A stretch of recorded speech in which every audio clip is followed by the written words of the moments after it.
సిద్దిపేట జిల్లా దాసరిపల్లిలో దారుణం జరిగింది. దళిత వాడలో దుండగులు వినాయక మండపానికి నిప్పంటించారు. నిర్వాహకులు పోలీసులకు సమాచారం అందించారు. ఇక పోలీసులు అనుమానితులను అదుపులోకి తీసుకుని విచారణ చేపట్టారు.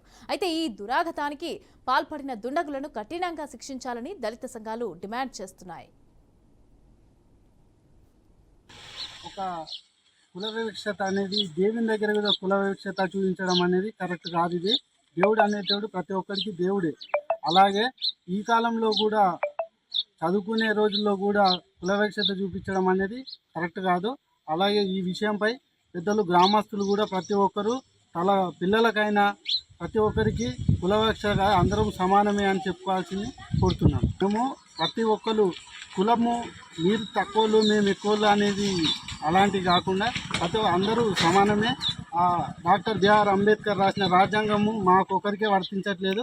బీసీ రెడ్డి ప్రతి ఒక్క కులాలకి ప్రతి ఒక్కరికి అందరికీ సమానంగా రాజ్యాంగం రాయడం జరిగింది. ఒక ఎస్సీ మాలా మాదిగలకే రాయలేదు. అది సమాన హక్కు ప్రతి ఒక్కరికి ఉండాలని కోరుతున్నాను.